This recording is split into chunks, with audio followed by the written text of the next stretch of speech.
Hello mga beshi, pumunta nga po si mama sa Red Ribbon para bumili ng cake. Hindi na nga po ako sinama ni mama dahil sobrang init mga beshi. A-attend na naman nga ako ng birthday yan, kaya dito nakisabay na nga po ang beshi nyo. Dahil si papa nga ay nasa work pa. Si mama naman kay tita Angie na sumabay. Dito nga pala ang reception sa may Tibagan sa may 5A Resort. Di ko nga po first time makapunta dito mga beshi. Dahil may natinan na nga din po kami dito ang birthday. Bandang 4 PM nagsimula na nga din po ang party. Napakagaling naman nga talagang sumayaw ng birthday boy.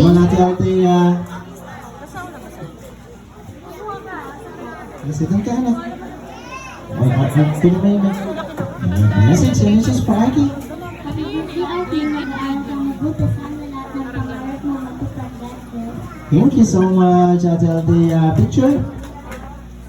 Okay, then next one for the 7 cupcakes, we have Kuya Emerald Raised You. Pinasayaw nga pala ang lahat ng 7 cakes. Yang hiya nga po ako mga beshi.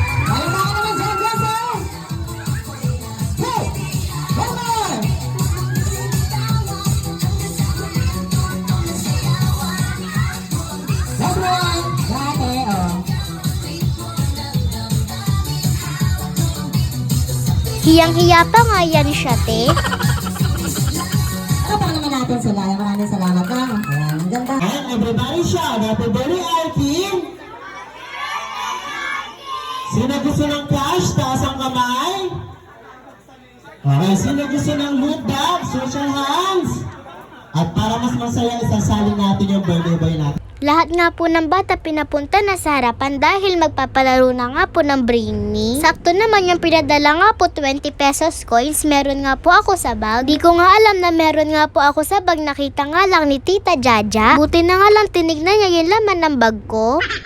Nanalo pa nga ng 50 pesos ang beshi nyo. Pagkaupo ko nga nagpakuha nga po sa akin si Tita Angie ng candy. Habang nakapila nga po kami sa buffet, nanalo nga po ulit ako ng 50 pesos. Dahil nasagot ko nga yung tanong ng clown. Tara, kain po tayo mga beshi. Thank you po Lord sa lahat ng blessings. Sa mga naghahanap nga po ng photographer, highly recommended nga po yung Jaam Photo Ops. Ang gaganda nga po ng shots nila mga beshi.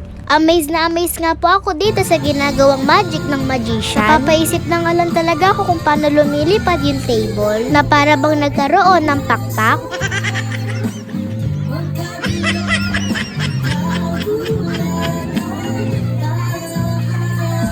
Binigyan na nga po kami ni Ninang Rena ng souvenir at candy. Tapos kinantahan na nga po namin si Arkin ng birthday song.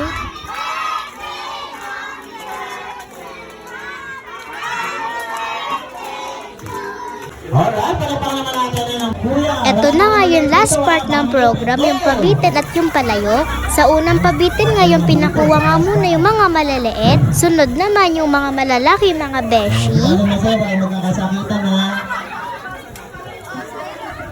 Ang dami ko nga po nakuha kaya binigyan ko nga po yung anak ni Tita Angie at yung anak ni Tita Jaja. Matutuwa nga talaga dito si Atina dahil ang dami ko nga pong nakuhang candies. May pasalubong na nga kami sa kanya ni Mama. Di na nga namin sinama si Atina dahil kaka-check up nga lang po niya at kakagaling nga lang din po niya sa sakit. Nagkaroon nga din po siya ng mga singaw sa bibig mga beshi. Kaya iniwanan na nga lang po namin siya kay Mama Abby. Kaibigan nga po pala ni Mama nung high school yung mama ng may birthday. Ang dami ko nga po talaga nakuhang barya dito sa palayok. Buhay na buhay nga talaga ang ulo ng beshi nyo. Binilisan ko na ang ilagay sa bag ko dahil swimming na nga talaga ako.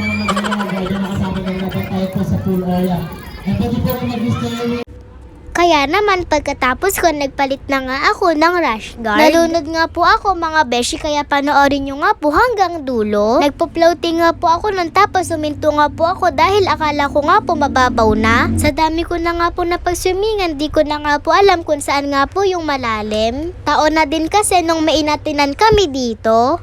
Floating ka pa, maya lunod ka. Buti na nga lang hinila nga po ako ng pamangkin ng ninang ko. Akala nga po ni Mama nagjo-joke nga lang po ako mga beshi. Kaya tuloy pa rin ang pag-video niya. Di nga din talaga siya tatalon dahil di nga siya marunong lumangoy. Yun lang, salamat sa panonood. Bye-bye mga beshi. Thank you po sa pag-invite Ninang Rena and Ninong Ferds.